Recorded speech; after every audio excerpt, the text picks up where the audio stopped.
Good evening, fellow Toastmasters, and welcome to District 14's Club Humorous Contest Training.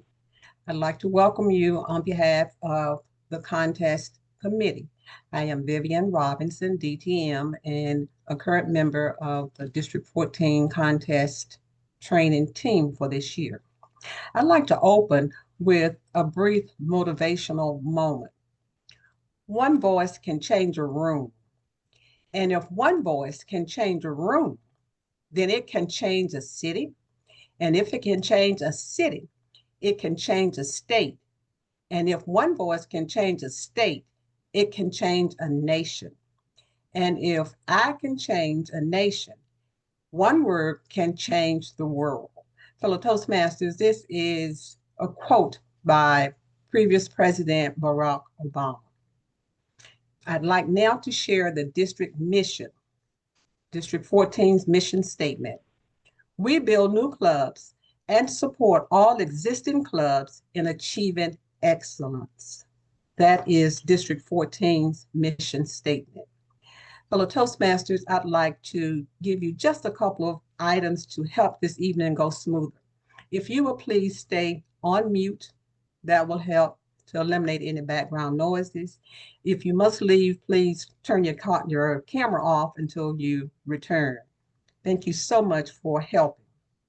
Throughout the meeting, you will find links in the chat. Those links will take you to the files that are available to you. They will also take you to the toolkit, and there's other valuable information that will be dropped throughout this training. Additionally, as all Toastmasters, once we have presented something or we have made a speech or a presentation, we always have an evaluation form. The evaluation form will also be dropped in the chat. Additionally, if you have questions throughout the meeting, please drop those questions in the chat. We do have a chat monitor who will monitor for questions. At the conclusion of the training, we will offer a question and answer time span. Fellow Toastmasters, thank you so much for your attention to these matters. I'd now like to introduce the District 14 Club and Contest Chairperson for 2025-2026. None other than Contest Chair, illustrious Sadie Bisma, DTM. Sadie Bisma, DTM, welcome to the virtual lecture. Thank you so much, DTM Robinson, for that introduction. And hello, District 14 Toastmasters. We are thrilled that you have chosen to invest your time into this humorous contest training. Your presence means a lot. As someone who's had the privilege of competing in contests and serving as an officiant, I've seen firsthand how powerful these events can be. They are more than just competitions. They are catalysts for growth, connection, and confidence. So I would like you to think that today we're not just preparing for contests, we're setting the stage for an unforgettable experience. So what's our goal? To help clubs host contest events where members feel inspired to step up, share their stories, and truly enjoy the journey. To make contests something that we all look forward to. As a reminder, the contest this year is humorous and international. Well, there is a wonderful team, and I cannot wait to introduce you to them. It is an absolute thrill to introduce you to this incredible contest team. These passionate leaders are your go-to resource, guiding you with expertise, energy, and heart. Starting with Laura Oser, DTM. Laura is our co-chair, and I might mention before I go any further that each of these members will have a particular involvement with specific divisions. Laura, as a co-chair, is also working very closely with Division F. Joanne Sheets, she did this last year, is our immediate past contest chair and just a wealth of information and our consultant. Thank you, Joanne. James Brinson, Division A liaison. Barbara Morgan, DTM, is the Division B liaison. Denise James, Division E liaison. And then Marilyn New, DTM, she is the Division C liaison. You've heard a little bit from Vivian, but let me give you just a bit more. Vivian will be the Division D liaison. Debbie Thompson and JD Dirkshire are working diligently with the judges training.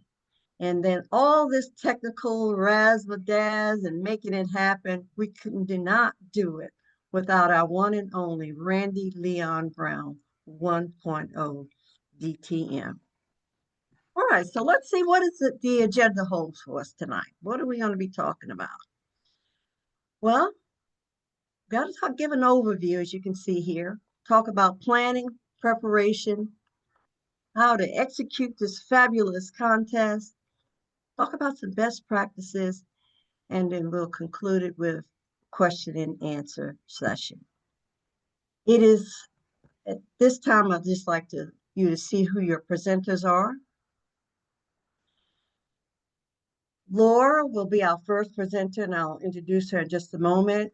Denise James, James Brinson, Randy Leon Brown, Marilyn New, and Barbara Morgan are your presenters for this evening. And of course, I'll bring up the rear with our best practices. I'm delighted to introduce our first presenter, someone whose leadership lights up every room that she enters. Please join me in giving a warm, enthusiastic welcome for Laura Olson, DTM and co-chair, as she guides us through an exciting overview of the humorous contest where laughter meets inspiration. Take it away, Laura. Thank you, Sadie, and good evening, everyone. Before I cover my content, I want to start off by encouraging everyone to be familiar with the 2025-2026 Speech Contest Rulebook. Please make sure that you have the right years because every year they have changes. When you're looking at your contest rulebook, you will be able to note the changes by diamonds next to those changes. It's also important for the contestants to review the humorous speech judges ballot. That will allow them to see what items they are going to be judged on during the contest. Understanding the rules and knowing what the criteria will be judged on will help prepare the contestant for a successful contest. So let's dive into my topic. What is a humorous speech contest? Well, it's a 5 to 7 minute speech on any subject of the speaker's choice. It must be a fully developed speech, which means it has an opening, body, and a conclusion. Now, despite its name, it does not mean that it's intended to be a monologue, and it must be substantially original.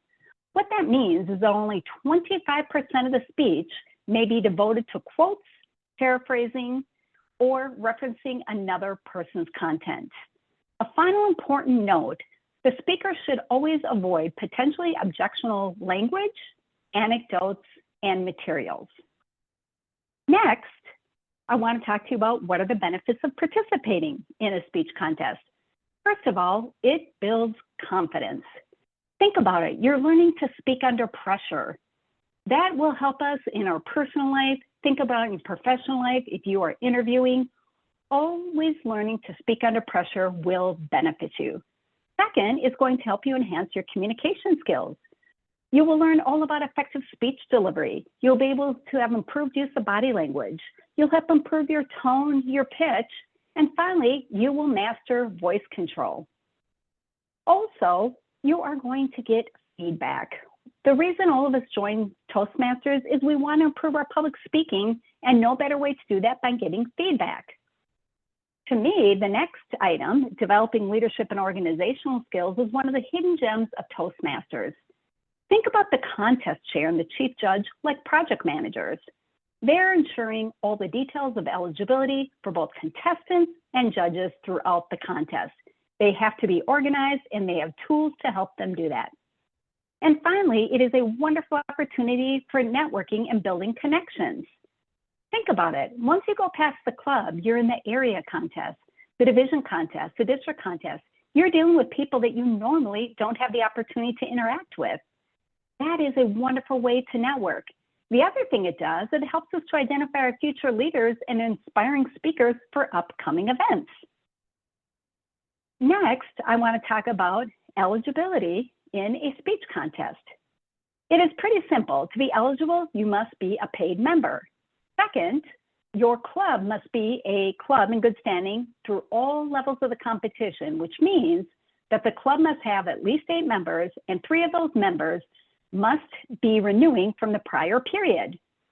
For example, if it was discovered that a contestant reaching the area level was not a paid member at the time they competed at the club level, they are disqualified. That's a really important fact to remember. And finally, although this doesn't really fall into eligibility, if you are using props, you must notify the contest chair prior to the contest.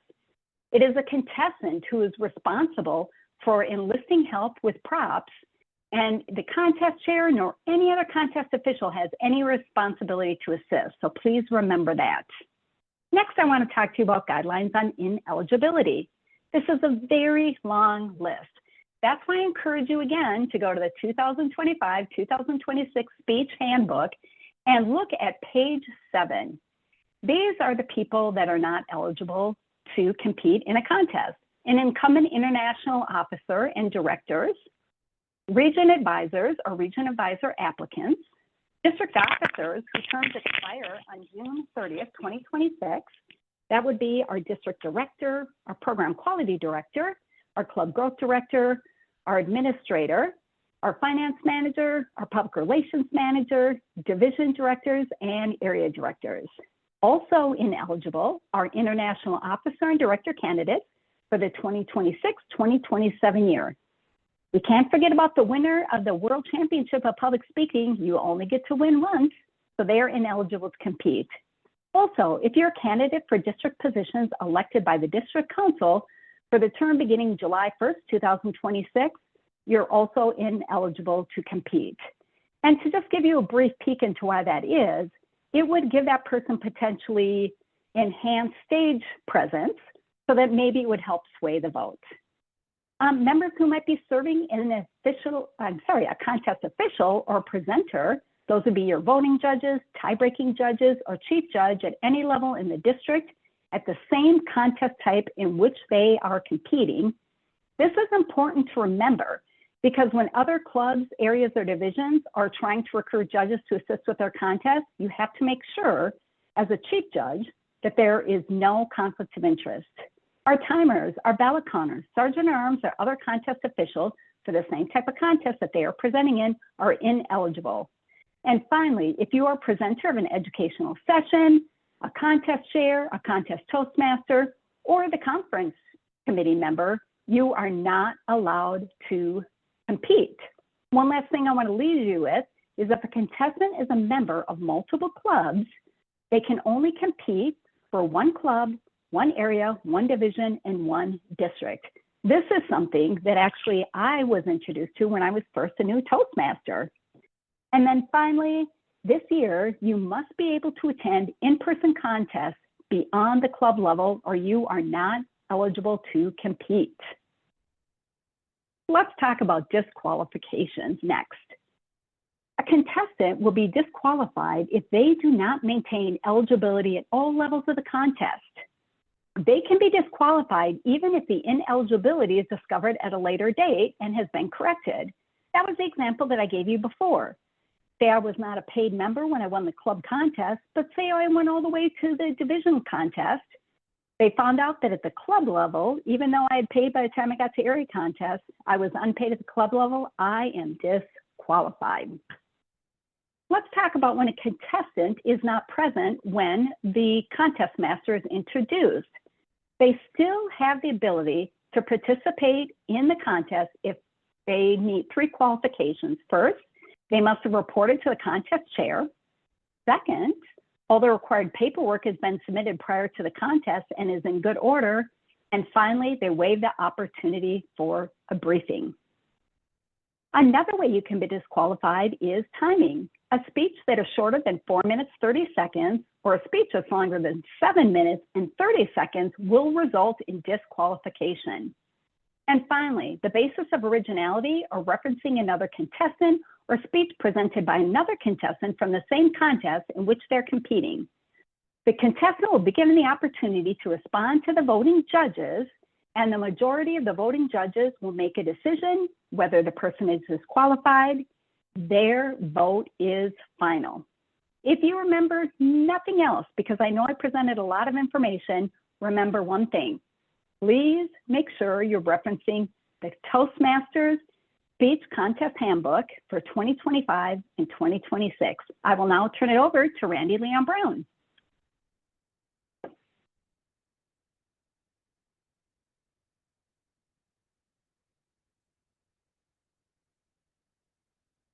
All right, good evening, everyone. I'm sure you guys can hear me, as we say in the military, Lima Charlie, that stands for loud and clear.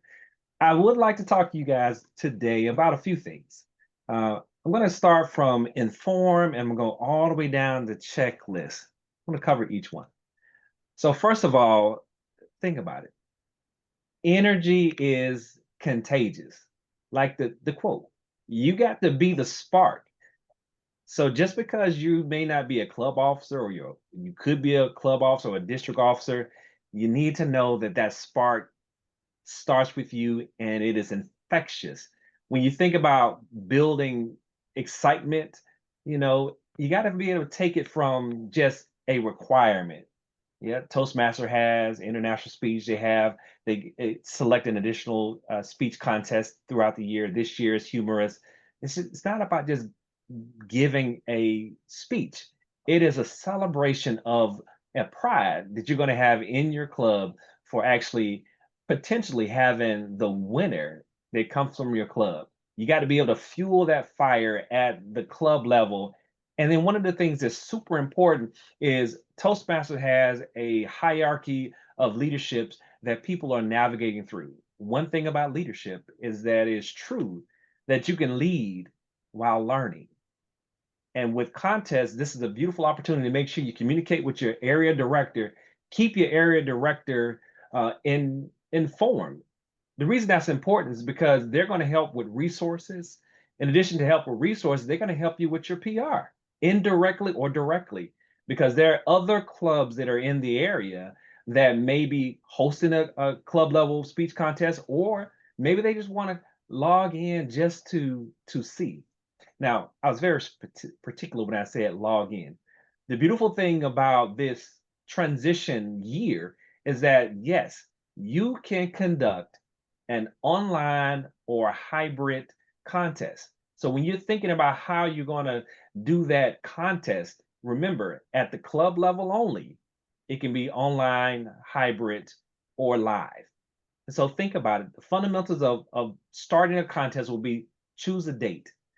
If there's no other important fact, you have to put your finger on the calendar and have it started.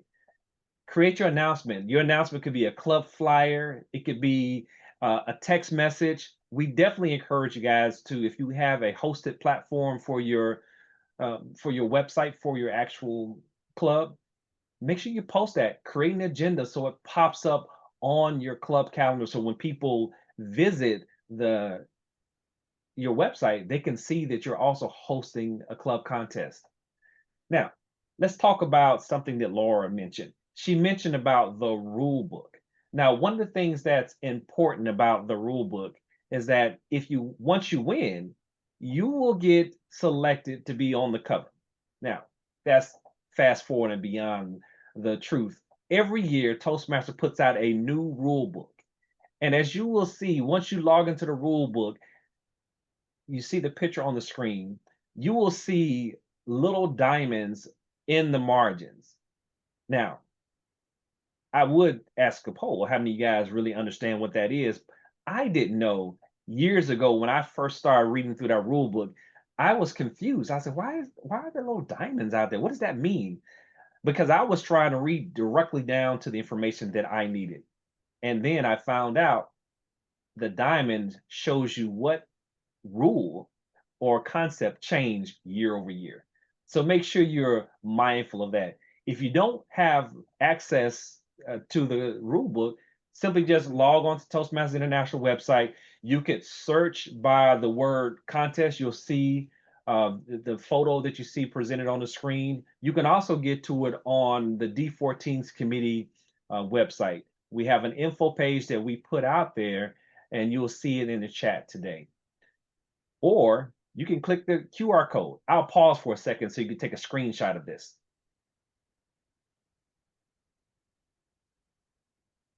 All right, I was longer in a second.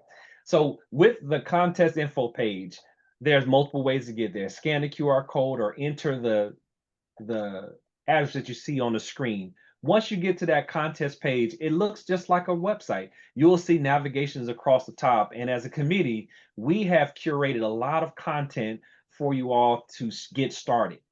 Now, on the Humorous Toolkit, you'll see access to all of the forums. So you don't have to go to Toastmasters International and search through the litany of resources. We have consolidated all of that for you in one location.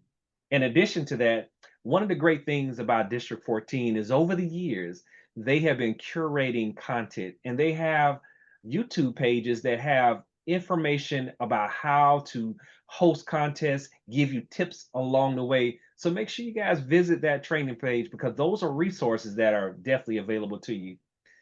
Now, when you think about what's next, so the first thing that you're going to hit after you start to get the data signed, let's organize. You're going to get a checklist. If you don't have a good checklist, we got you covered. Inside of the Toastmasters International rule book, you can look on page 24 and 27 and 29. You'll actually see checklists for the contest Toastmaster, the chief judge, and the contest chair. Those can help you with creating your own list of assignments.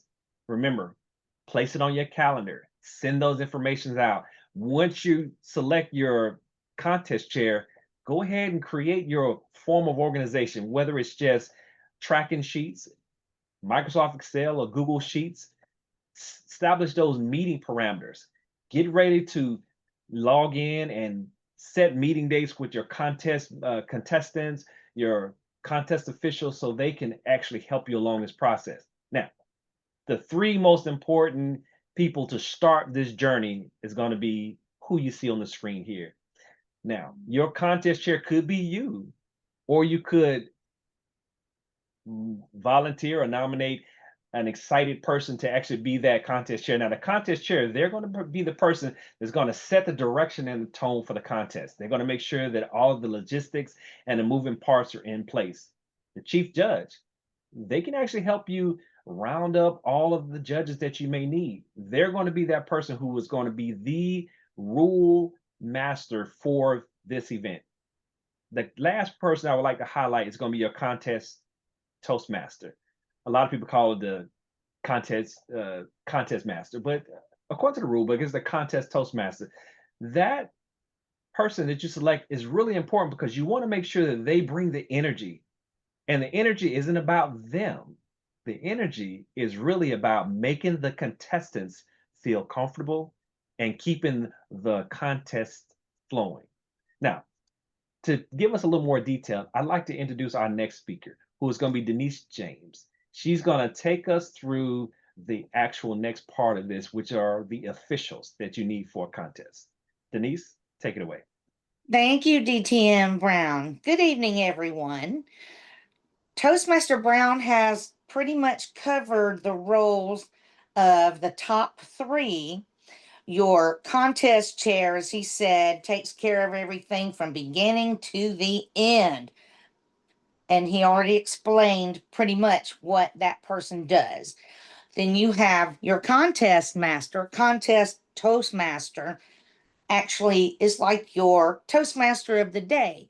this contest Toastmaster will run the contest from the moment they're introduced until he announces or she announces the winners and hands it back to the contest chair. The contest chair and the contest Toastmaster can be one in the same. Our next officiant is our chief judge. Our chief judge, as Toastmaster Brown said, is in charge. I like the way he described it. That is the rule person. Then your next officiant will be your timers. At the club level, you need 2 timers as well as 2 ballot counters. The timers and ballot counters, when they complete their contest jobs, the timers should very closely or totally match up in their times, and the ballot counters must match as well in the tallying of the judges' ballots. Our next officiaries are our voting judges. At the club level, your voting judges can be members of the club that is having the contest. Once the club advances to the area and beyond, those judges must come from clubs where the participants are not competing. That will be covered next month. Right now, just know that voting judges required, or unless impractical, should aim for 5.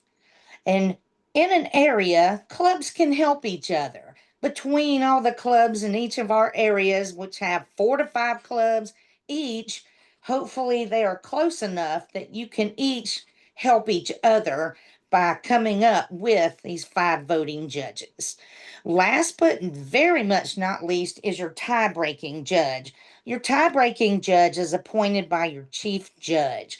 Your tie-breaking judge is only known to your chief judge. Your voting judges are totally anonymous.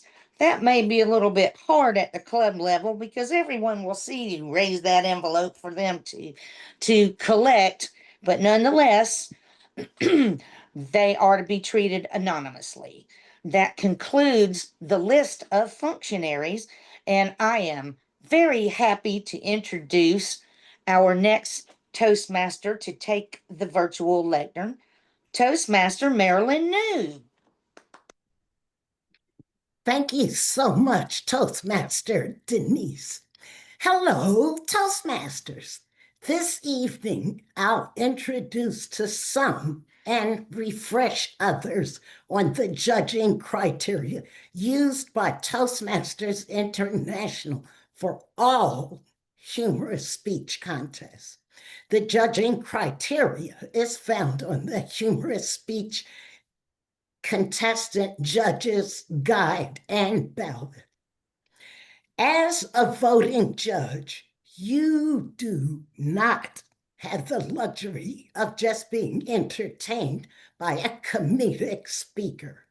Instead, you are required, based on the judge's code of ethics, to demonstrate objectivity and avoid bias by using three clearly defined judges area for each contestant. Those are content, delivery, and language. Let's take a deeper dive into that judging area. In a humorous speech contest, speech content is 55%, wow, of a contestant's score. What do I mean by speech content? I think it's best explained if you consider these questions and then score each contestant accordingly. Ask yourself and then answer, was the speech put together with a clear purpose and structure? Were there illustrations or facts and figures that, when blended together, support that purpose? Did the audience sustain interest in the speaker? Was there any value to the speech? Did the speech cause the audience to pause and think? Did the audience or you as a voting judge understand? And did you laugh? Those are things that make up speech content. Speech delivery, on the other hand, is 30% of a contestant's score. What do I mean by speech delivery? I mean, consider these questions and then score the contestants accordingly. Did the physical appearance of the contestant reinforce the speech? Was their body language that was effective, or was it distracting and took away from the speech? Was the speaker's voice flexible and easily understood? Was there enthusiasm and comfort with the audience? Those are some of the questions that you as a voting judge answer. Then lastly is speech language, which is 15% of the score. By speech language, I mean, consider these questions and then score the contestant accordingly.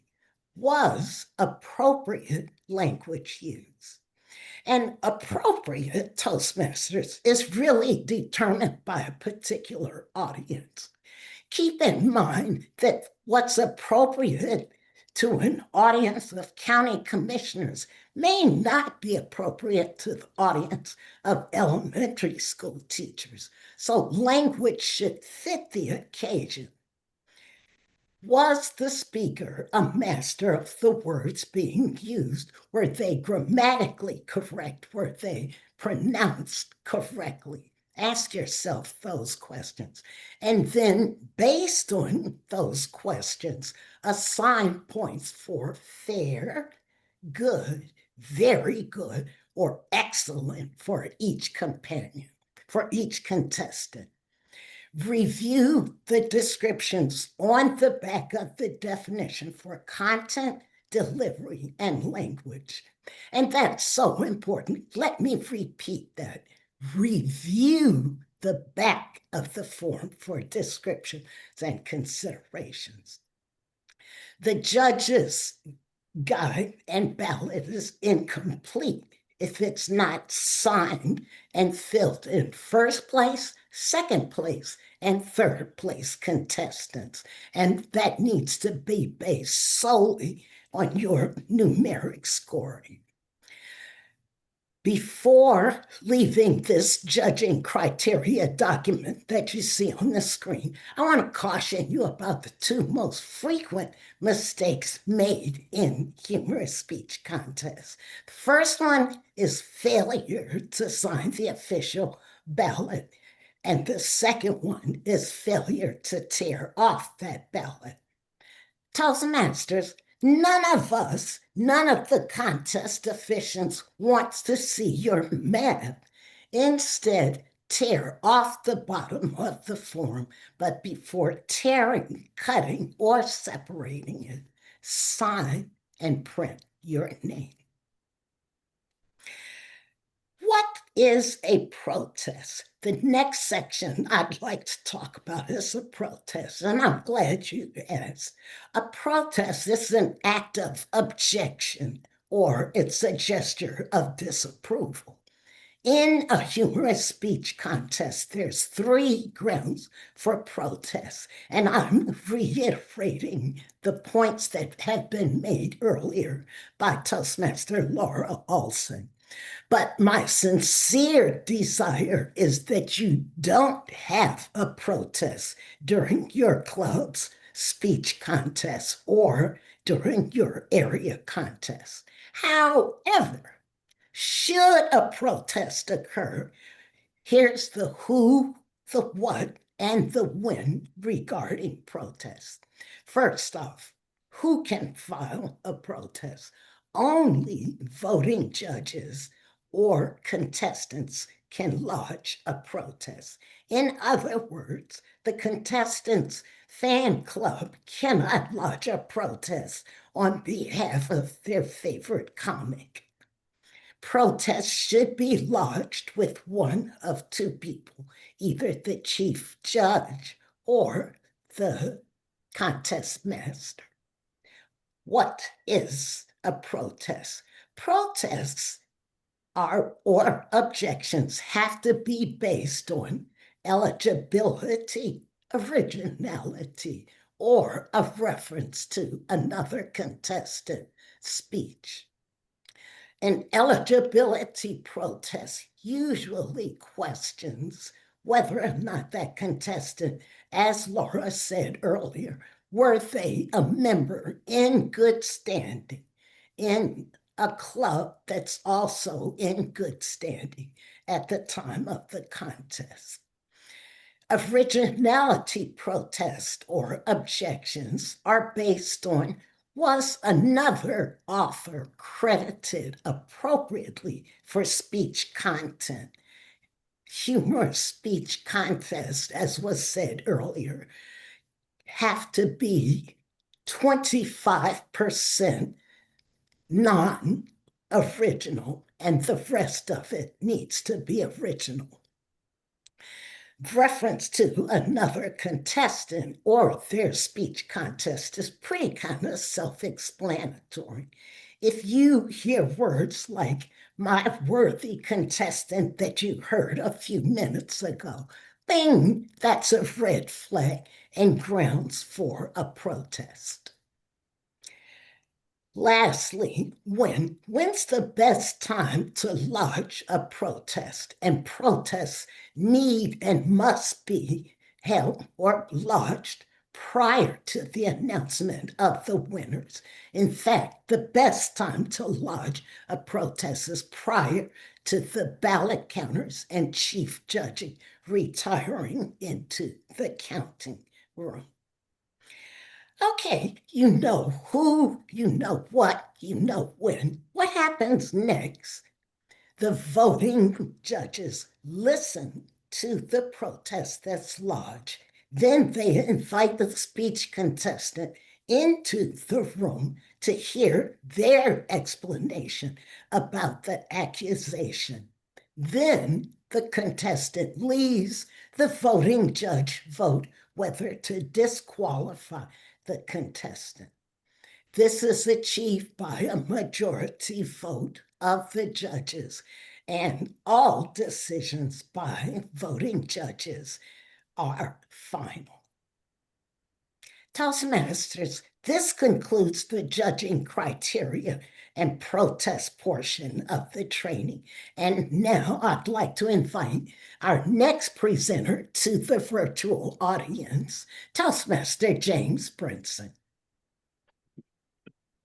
Good evening. I will be reviewing the forms required for a successful humorous speech contest. This would include forms for contestants and officials. First, let's examine the speaker forms. Speech contestant profile. This is form number 1189. This form contains biographical information such as speaker's contact, club you are representing, offices held in club, area, division, and district, and your speech title. This form must be submitted to the contest chair by the established cutoff date before the contest. Let's look at the speaker's certification of eligibility and originality. That's form number 1183. Submission of this form to the chief judge is required by the established cutoff date. A new form must be completed at each level of the contest. Under eligibility on the contest route include being a paid member of a club in good standing. Originality under contest rules certifies that the speech content is substantially original. Second, let's examine the judge's form. The judge's certification of eligibility and code of ethics, form number 1170, must be completed and submitted to the chief judge by the established cutoff date. It contains eligibility requirements, such as member in good standing for club contests. It also contains the certification of commitment to uphold the judge's code of ethics to include integrity, service, respect, and excellence.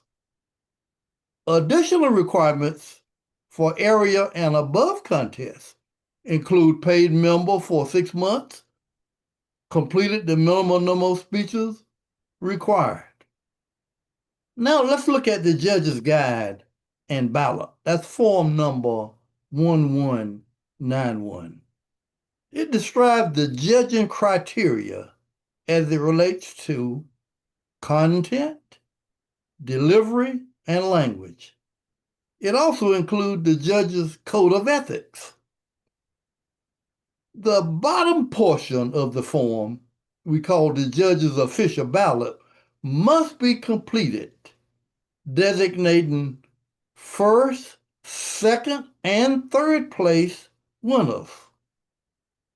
You need to print the judge's name and then affix the signature.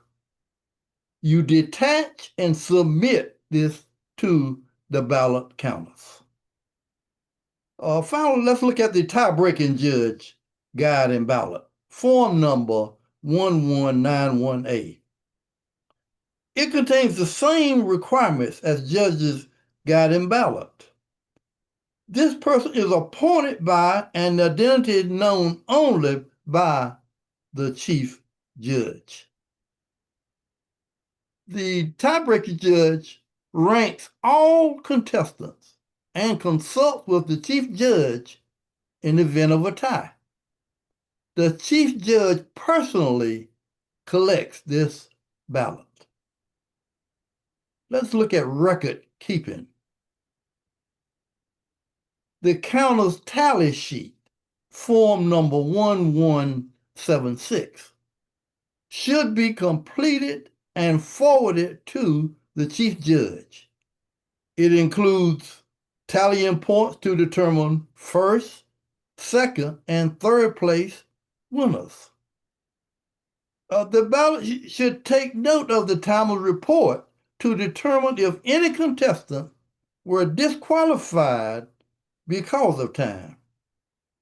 And then we have the speech contest record sheet, form number 1175.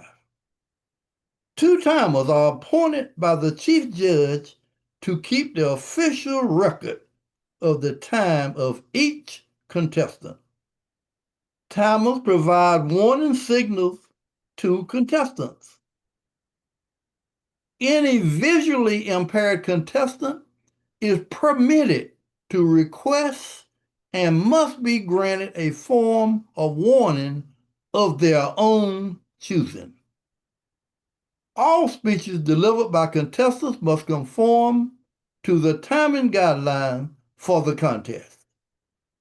Time record is submitted to ballot counters and chief judge. Certificates.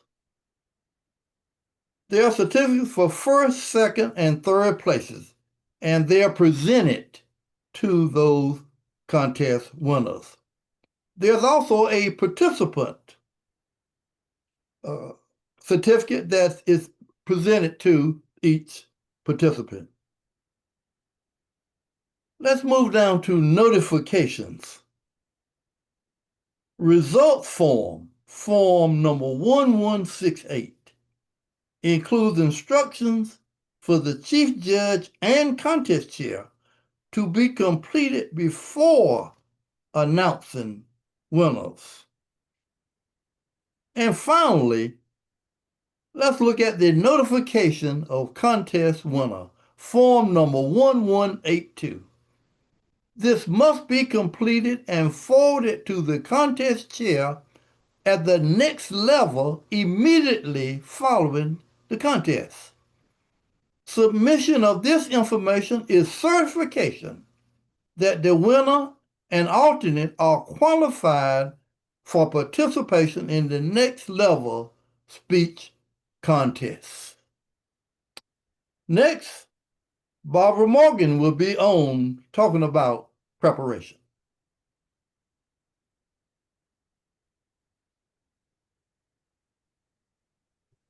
Good evening. Good evening. Having a little technical difficulties here, but we are going to carry on. The humorous speech contest is not only a chance to share thoughts, it is a wonderful opportunity for contestants and contest officials alike to grow, connect, and sharpen their leadership and organizational skills. The key to an enjoyable and winning contest can be summed up in one word: preparation. Today, let's see how preparation meets opportunity by focusing in on 3 stages of the humorous speech contest: before the contest, during the contest, and after the contest. And this is going to be a summary of a lot of what you heard. So let's start with before the contest. Before the contest, think of this stage as laying the foundation for the house. If it's shaky, the whole contest wobbles.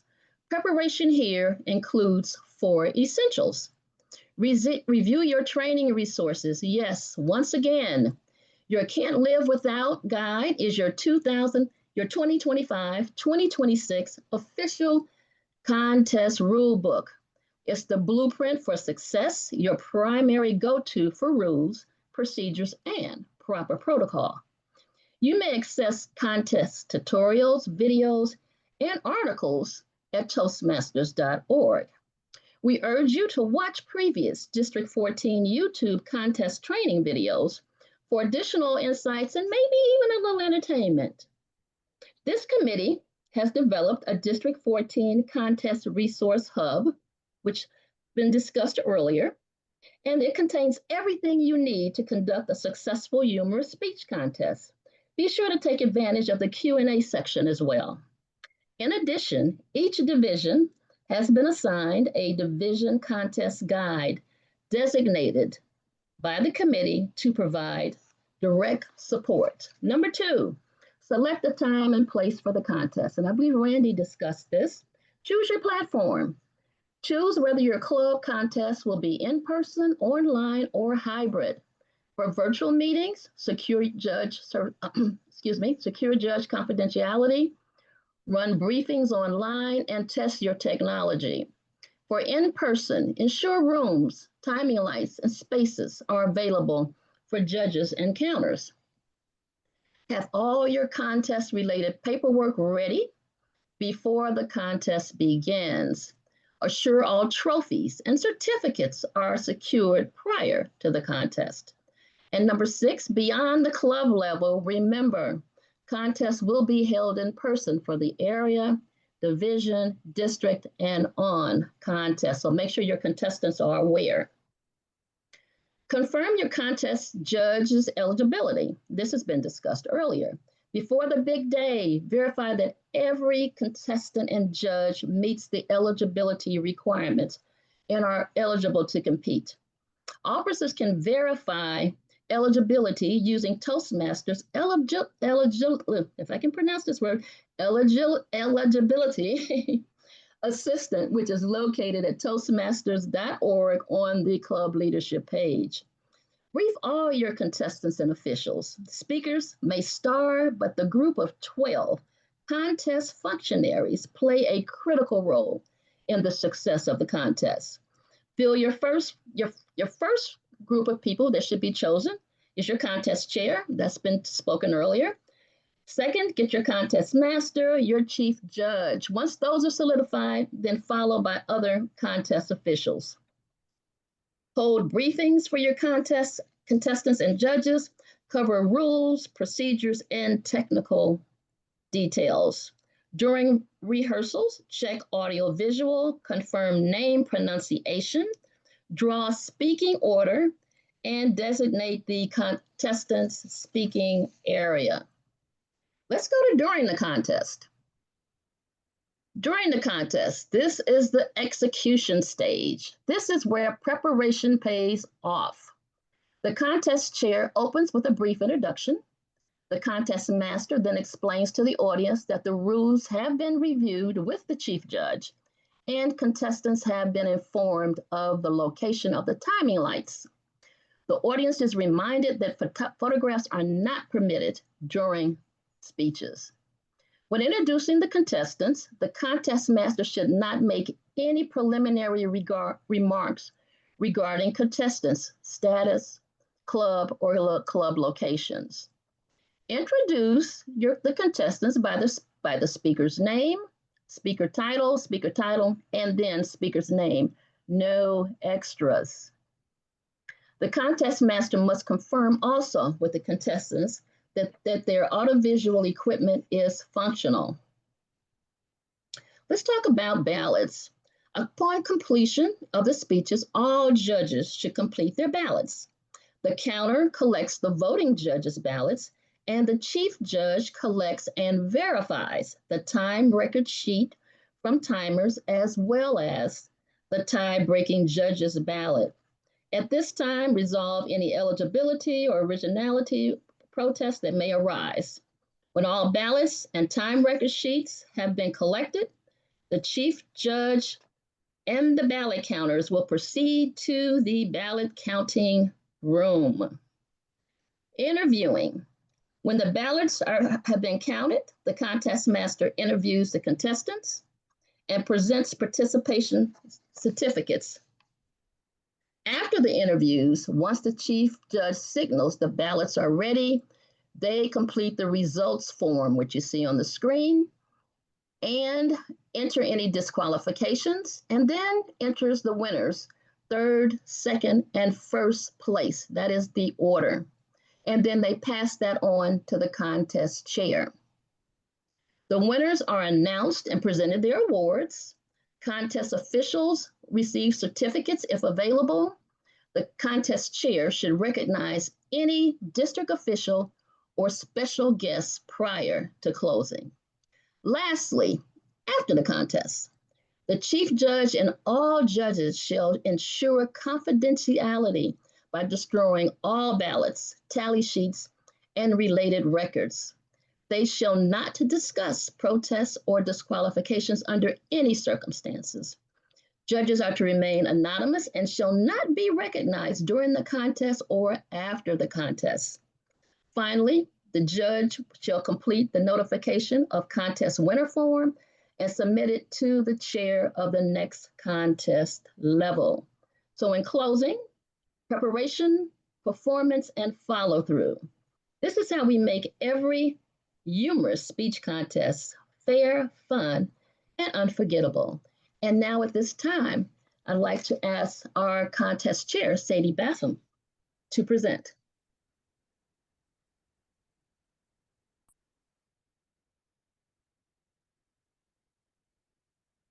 Sadie, you're on mute. I'm sorry about that. I got so enthralled, I forgot to unmute. Thank you all so very much for the information that's been shared and for your active listening. I really appreciate that. Well, let's take this just a step further. We've got the basic facts on how to conduct a club contest. How can we take it over the top? This is not the first year contests have been conducted. And in previous years, many best practices have come about. So let's just look at and just discuss, if we would, some of those best practices. And many of them you've heard already. Starting off with what you're doing right now, beginning early. Last year, I had the honor of serving as an area director. And what was so, I guess it was just so touching for me, was to see the excitement that I witnessed, particularly at one club in terms of planning early. They even asked me, hey, can you serve as our contest Toastmaster? Absolutely. But planning early, there was excitement right from the start. Securing the resources. If your club contest is going to be in person, well, there's some resources that need to be addressed.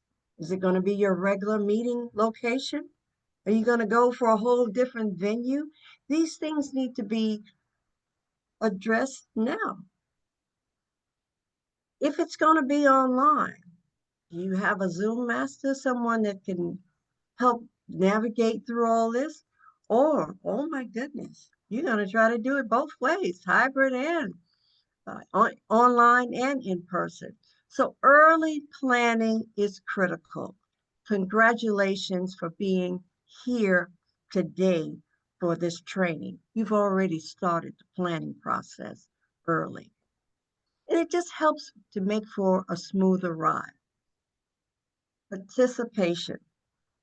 Going back to that club that I had as an area director, I have to just give kudos where kudos are due to the club president. She said, you all, we're going to have a club contest. We haven't had one before. We're going to have a club contest, and we're all going to participate. She had influence in the club. She was excited, and she participated. So that club contest was 6 participants, and they got the efficiency needed by moving out and coordinating with other clubs. But get excited, that early encourage participation. And the encourage participation really shouldn't be, it's club contest time again. Oh, goodness. Anybody interested? Y'all want to do it? No? Okay, no problem. I'll just let them know we won't participate. As Randy pointed out, participation and encouragement in particular, is so important. It's contagious. Get excited. They are going to be your contest Toastmasters and other individuals in there. So let's have the messaging on point. And you don't have to necessarily say, oh, what am I going to say? There are scripts that are already made. I'm working on finalizing the script right now that can be used for contest Toastmaster, chief judge, so that your messaging is the same, as positive, as upbeat. And you can have that messaging go out for your emails, whatever the case may be. But use scripts. They are there just for that purpose. I would say it was pointed out so graciously by Toastmaster Marilyn New about the judges' ballot. Well, that shouldn't be just for the judges. It's for the contestants as well. Contestants, get familiar with it. Know what you're being judged against. Next slide, please. Keep the leadership informed. Going back to my experience as an area director, sometimes it felt a little bit like pulling teeth. How are we going? Are we going to have a contest? Having a representative? Oh, we'll let you know. We've got to get with the executive committee. We'll get with you. That good communication, it causes for buy-in. It lets that area director, that division director, and others know what's going on, because they need that information so that they can plan. And then that buy-in is going to get help needed. As was mentioning, they have other clubs that they have leadership over. So being able to know what's going on and say, oh, this club is having a contest, they could use a judge. That gets that buy-in and support. Communication, keeping the leadership informed, I would have to say is a number one best practice. We're not in this alone. We're not. Each area has, on average, 4 clubs. A few have 5. Get to know those clubs. Get to know them. You're having your contest, share when you're having your club contest. Invite other clubs to come. And in turn, invite them. We could use some support. We need one judge. Can you help us out? And then return the favor. So collaboration is pivotal. It's so, so important. And it will make a difference with a successful club. You may not have the resources you need just within your club. But when we collaborate, when we reach out, then that's when the resources come. Promotion. Randy mentioned about your website, your club website. That's one way. Social media is another way. Oh, let's not forget about word of mouth. But let's get excited and let the community know. Hey, we're having a club contest. It may be a great way to do an open house to say that we're going to also have a club contest as well. But promote, get excited, let the members know, let your area know, let your leadership know. This is what we're doing. And then lastly, I would say is practice. You may not have done a contest before, and you say, yes, I can see where practice could come in. Or maybe this is not your first contest. It might be your 6th or 7th. Practice is still needed to just make sure everyone is clear on what it is they need to do. At the club level, you've got 3 options here. You can conduct this contest online. You got to practice that. You got to make sure everybody's equipment is working. You know how to put people in breakout rooms or in person. All the logistics that goes with that. And then hybrid, even more. So this is the only level where you're going to have those 3 options. You don't have those options in area. You certainly don't have it in district. And forget about it, come division. So at the club level, practice, practice, practice. Division level, practice, practice, practice. Area, practice is so important to communicate who is doing what and to have the opportunity to actually go through it and ask questions. And what a great segue.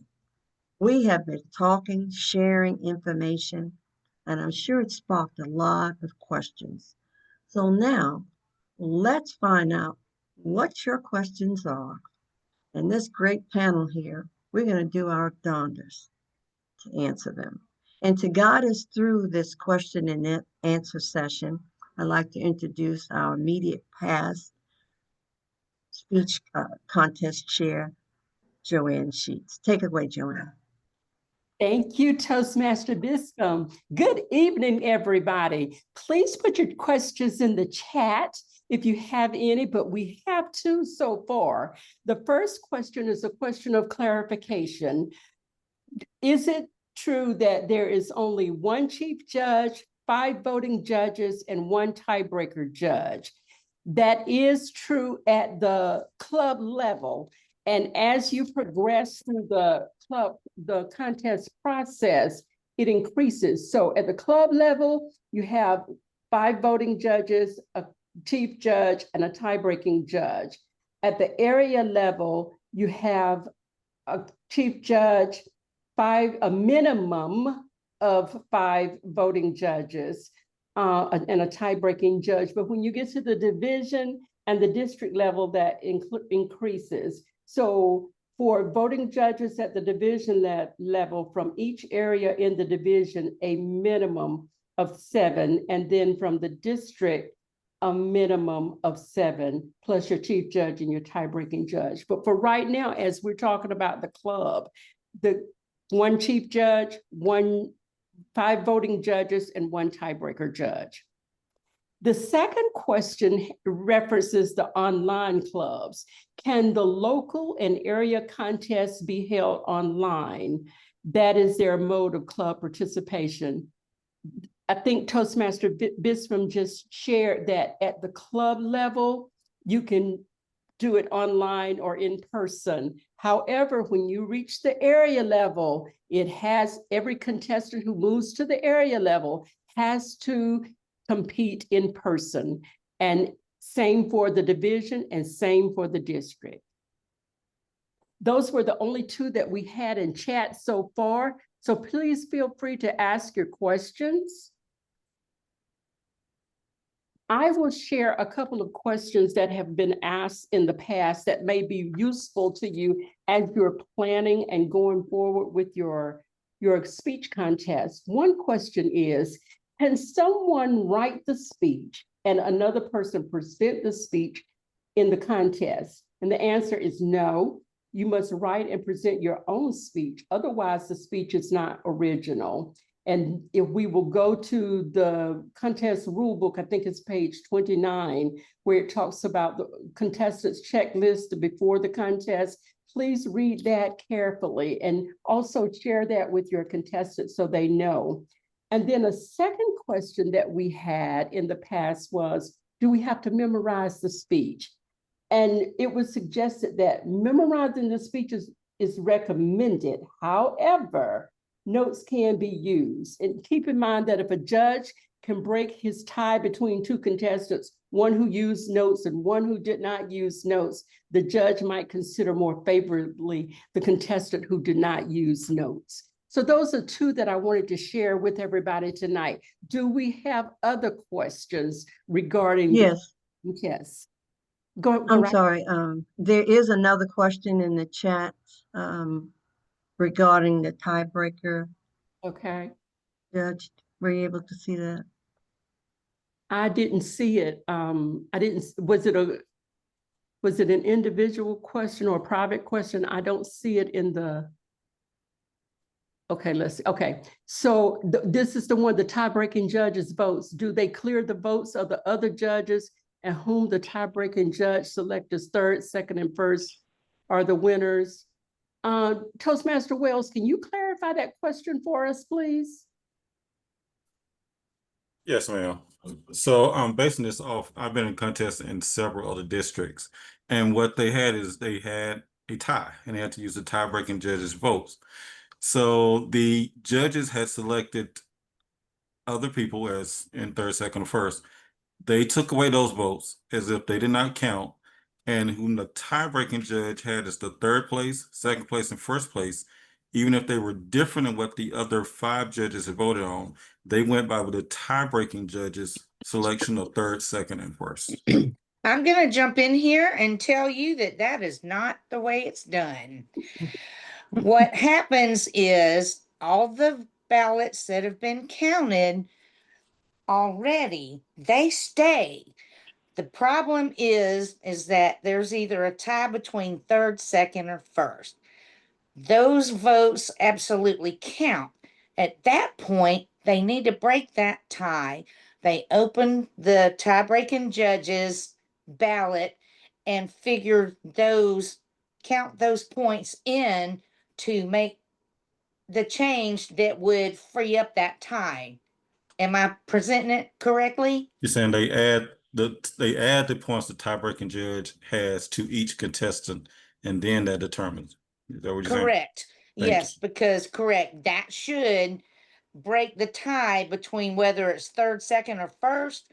That's why you have the tie-breaking judges' points to add. But the original 5 voting judges, those votes are never cleared.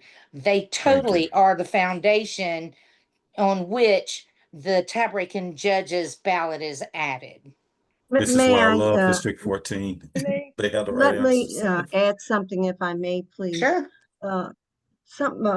Everything you've said, I'm in agreement with, but sometimes a visual makes it even much clearer.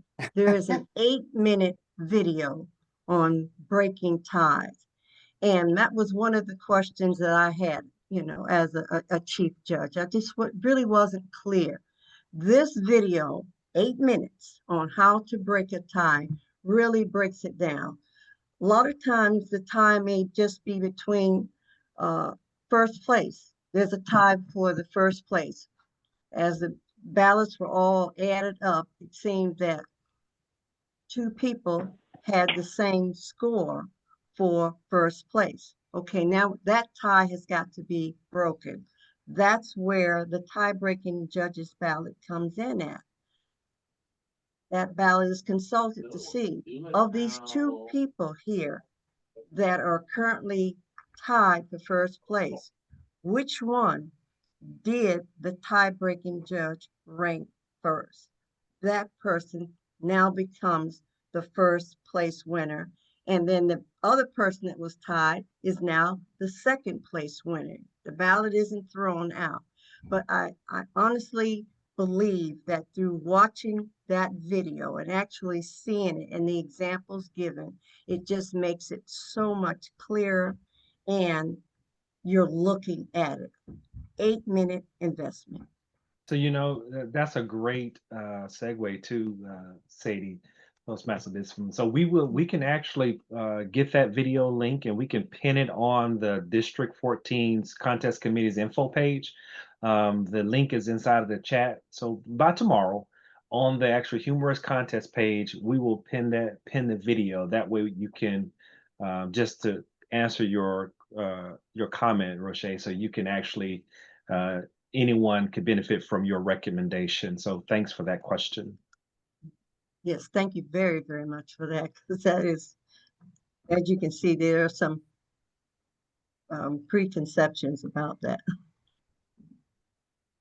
I want to go to Debbie Thompson and ask if Debbie has any more to add to that about the tiebreaker judge's role and how that judge actually participates when it comes to breaking a tie. Debbie? Sure, sorry. It was confusing to me until I really thought about it. Excuse me. If you have a tie, that means half of your judges have voted for one person and half of them have voted for somebody else. What you are saying is, I'm going to go to the tiebreaker judge to see who he ranked higher of those 2 people. It's just like going to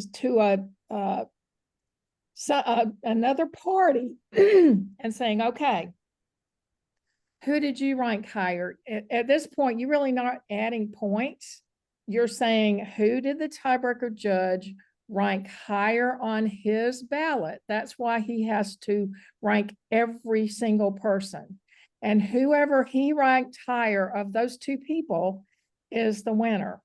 You're not adding points. You're just saying you got to have some method of breaking a tie. And the fairest way, they say, is we'll go to somebody else, another party, and they will tell us which of these 2 people they ranked higher. And so that's what you do. You go to their ballot and see who ranked higher.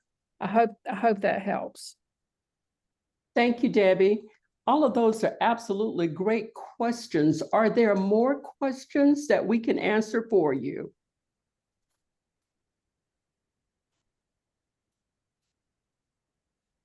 If not, if you think of others, please reach out and contact us if you have questions, and we will be delighted to actually answer your questions and make sure that you have the information that you need. Let's see, can a contestant who cannot attend the contest send in a video? No. No, not at the club level, that you're going to do it either online or in person, but the person cannot send in a video. Is there another question or questions? These are great questions. If there are no more questions, I will return the virtual lectern to Toastmaster Bispham, but let me bring to your attention, there is a survey form in the chat. Please complete it for us, and Toastmaster Bispham will explain more about that. So I give the virtual lectern back to you, Toastmaster Bispham. Thank you so much, Toastmaster Joanne. I appreciate that. I hope you all have had an opportunity to address your questions and to get a response for them. And as was mentioning, as we go along, there are going to be other questions. So please do not sit back in silence or I just don't know. There is an answer. And between us here on the panel, if we can't get it for you, there's a call to TI, and collectively we will get an answer for you. So please minimize the frustration and being silent and ask your questions. We welcome them and would love the opportunity to get you the answer that you're looking for. Toastmaster Bispham. Yes. I think it's a good segue to announce that on the contest District 14 contest info page, there's a button.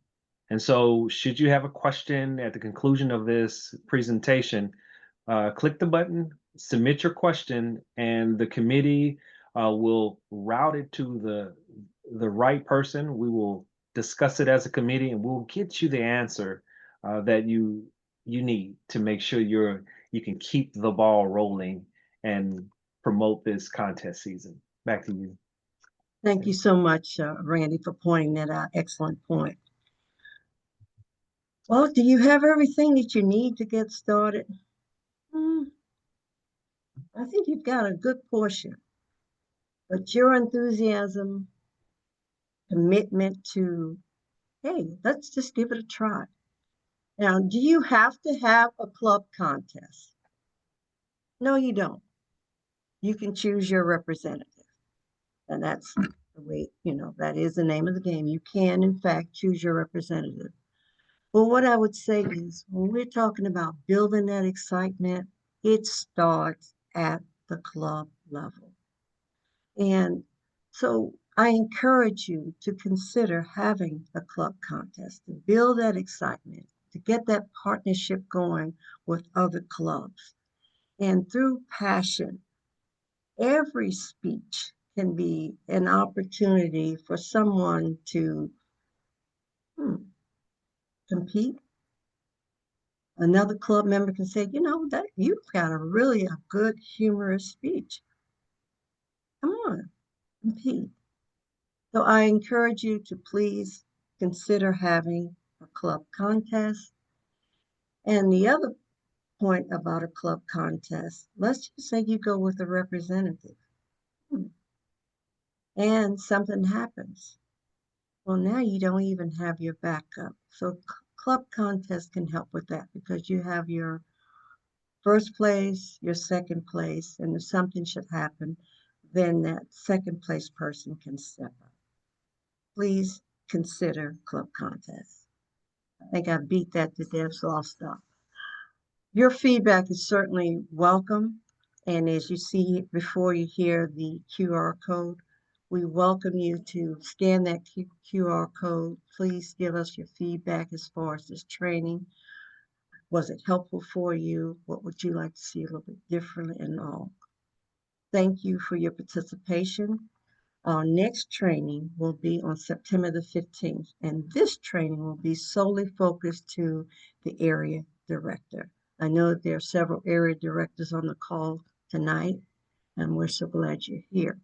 But on the 15th, we're just going to take it all the way. How do you have an in-person area contest?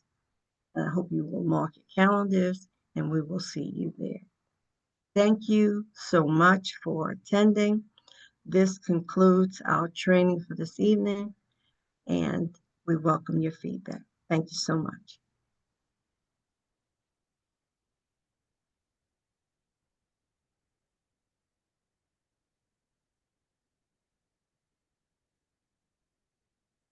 If you're on the contest committee, we ask you stay on for a brief moment so we can have a short discussion.